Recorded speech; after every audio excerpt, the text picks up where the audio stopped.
Welcome folks to another Game Hoarder donation video. I just got done decapitating a predator and taking his helmet home with me, so I'm keeping his head there on my chair for now. Alright, so what's new in the Game Hoarder collection? I actually shot this video unpacking it from the crate, and then when I went to upload it, I realized that, yeah, the video was blurry and shitty. So I've already cataloged all the all the games from this donation. I have some friends that I still keep in touch with from high school, known as the Becker Brothers, and the Becker Brothers were very kind and donated a large portion of their complete collection to the Game Hoarder collection here. So, what did they give me? Well, let's start out here. Now, a few of the games, of course, I did already have, but there were several I didn't. For instance, Wordtris. Come on, man. You gotta fucking own Wordtris and have it in your collection. If you don't, you probably can't spell, motherfucker. Alright, what else did they give me? Dragon's Lair 2, which is an awesome Don Bluth game from Sullivan Bluth Productions. Of course, 99.9% of you probably played Dragon's Lair in an arcade. Very cool. This is one of the first formats where it was converted from the arcade Laserdisc version and brought to a home setting. And this is the second one. I don't actually have part 1. I'd like to have that and Space Ace actually, but I picked up Guy Spy, which I believe was done by the same animator. Don't quote me on that. Could be totally fucking off on that. Another game that the Becker Brothers donated to the collection was Populous. One of my favorite old God games. This is really probably the first God game ever to be made where you can terraform and strike down your little villagers with lightning bolts and shit, and basically it's just an expand and conquer type game. Another game that came out after that, if I can even find it here, is of course Powermonger. This was kind of a follow-up to Populous, and you can see it's very close. You have your generals surrounding the village. So yeah, the Beckers donated Populous. Another game they donated was Monty Python Flying Circus, the computer game. This game looks crazy. I remember seeing this in magazines back in the day, and I was like, I don't know, man. It's got like flying feet and shit. But I'm a big fan of Monty Python, Holy Grail, and the Flying Circus movie. I think this would be a great game to LP eventually. What else? What else? Some more stuff they gave me was actually they did hook me up with the X-Wing, B-Wing Imperial version. I believe also Jay the Classic Gamer sent me one. The ones they gave me was actually in a little bit better condition, so I went ahead and I replaced that. Also got a floppy disk version of Fate of Atlantis. You can see it up here. I already have the CD-ROM Talkie version, but mine's in mostly 90% sealed, very hard to get out. So this is nice to have so I could take pictures and show off the completeness of the box. It also has the clue book in it, which was very nice. A couple more games that we got in the collection that I stuffed down here in the randomness shelf was Wolfpack, which is a naval strategic game, naval simulator. That's Wolfpack. Nice sturdy boxes. Everything they gave me out of the collection was in pretty much near mint condition. Another game they donated was Chuck Yeager's Air Combat. This, of course, is one of the more popular air combat simulators of its time, along with A-10 Tank Killer.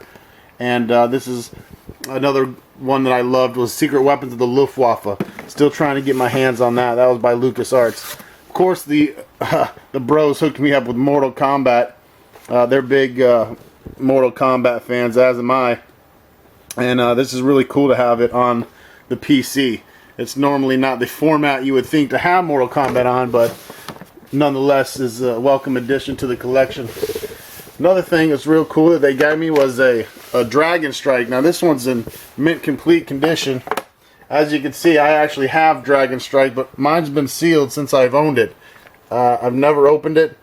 I had like a copied 3.5 version. So I was actually super excited to be able to open this up and look inside at the contents here. And I think I've done a gold box content already, and I wasn't able to show this off, but one of the things I thought was really cool was you have all the different dragons that you fight in the air combat. Black dragon, blue dragon, green dragon, and on the back it has their armor class, stats, descriptions about them, wyverns, Savak Draconian, enemy ships, and the Flying Citadel. So that's pretty cool that you get like little character cards for all that. I like having a version that I can kind of open up and look at. So yeah, that's also super cool, and of course the instruction manual as well.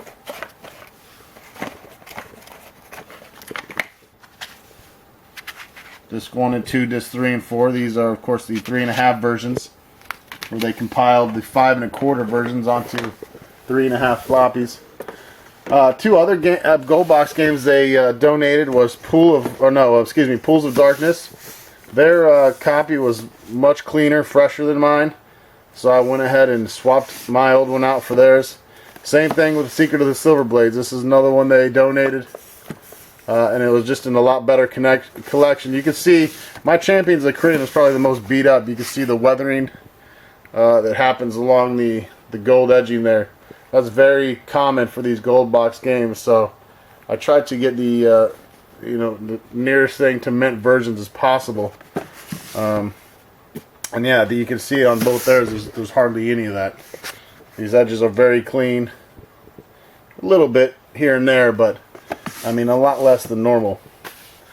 What else do we got? They gave me a real nice copy of Eye of the Beholder 2. Mine was beat to shit, so this was made me very happy to have a nice copy of this. This is hands down one of my most favorite first-person dungeon crawler games, and probably mostly everyone's of all time.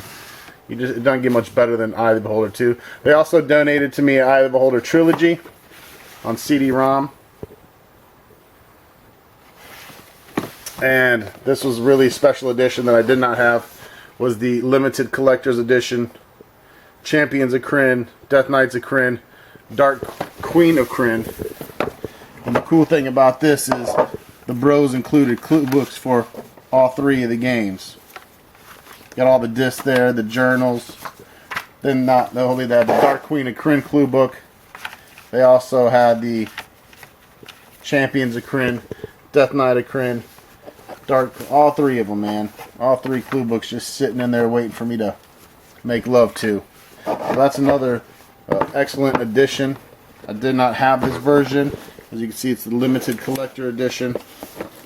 So that's fucking awesome addition to the collection. I'd actually like to get all the gold boxes in their limited format.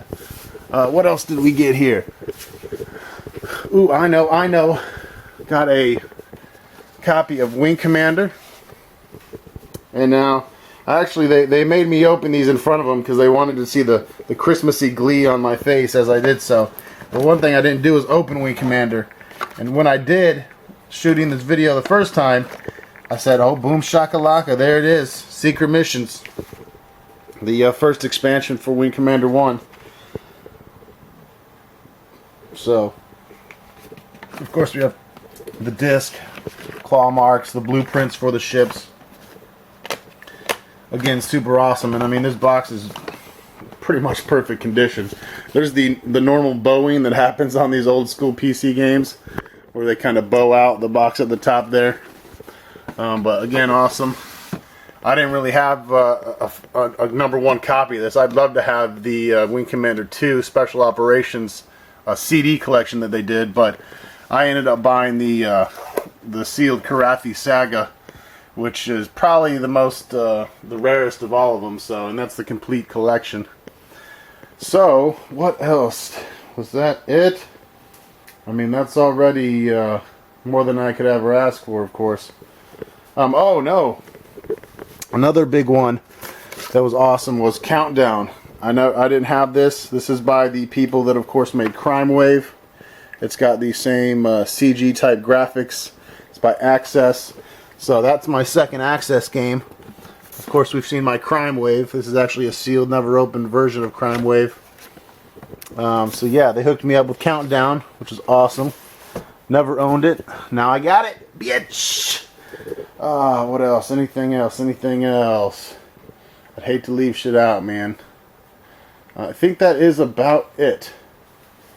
But anyways, while we're shooting this video, I want to go over a couple other new games that I've picked up since.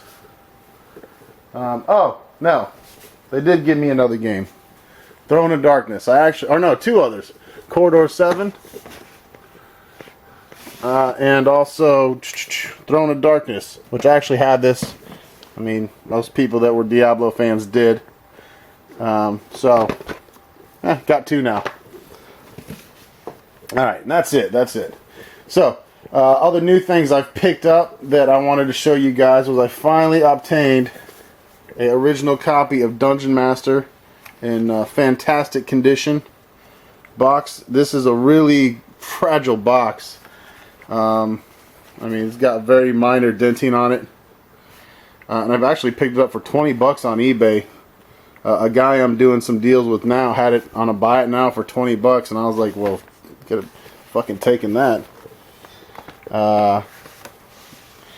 Another game I got recently that I've been searching for a long time is this, Dusk of the Gods. This is actually a sealed, never opened copy. Had to have it. It's got a little break in the seal there, but besides that, it's got the original factory seal holes, which you can't replicate. So that's an original seal there. Dusk of the Gods is a lot like the Summoning and Veil of Darkness, if you've seen my videos of those. You pull up the character sheet from the bottom of the screen and equip. Same isometric view.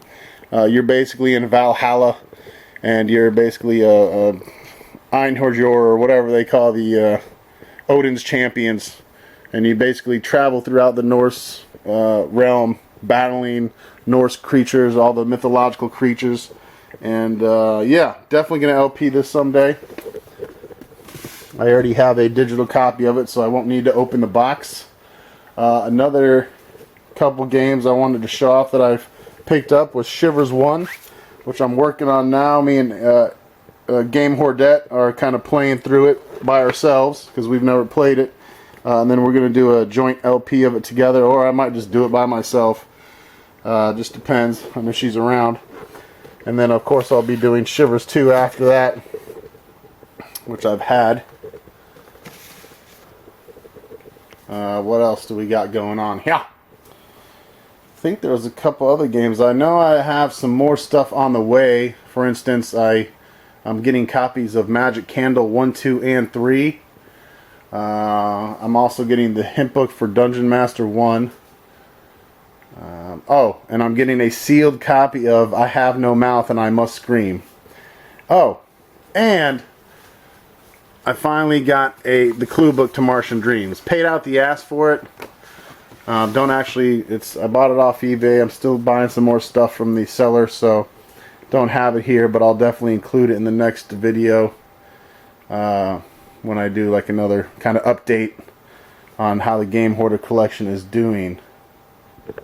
So that's pretty much it as far as I can remember. I'm looking around here seeing if there's anything else.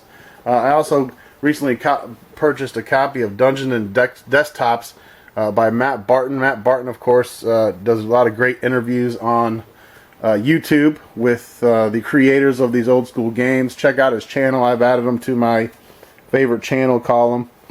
I haven't read the book yet. It's about 500 pages. It was $37 off Amazon, but I just felt like after reading a lot of the reviews of it that anyone that collects games such as I do should probably have a copy of Dungeons and Desktops, somewhere near their collection. It sounds like what I've read on it so far. It's a pretty intensive book on a lot of the RPG games from this time, this era. And I guess that's about it. Stay tuned. I'm going to be working on some more Fate of Atlantis, and I got another secret LP I'm going to start working on and uploading today. The secret LP game is on this shelf right here. So if you see this video before I start uploading it, maybe you can guess which one it is. No, it's not Fallout. I'll give you a hint. It's not an RPG. That'll knock out several games on there. Or it's not a true RPG, I should say, or what you would think of as an RPG. So, going to be working on that. And besides that, folks, thanks for watching. I want to thank the Becker brothers once again. It means a lot to me when people just donate games to the collection. Especially these guys. I've known them for a long time. They're like brothers to me. And thank you guys very much. I love you for that shit. And besides that, take care, everyone. Thanks for watching.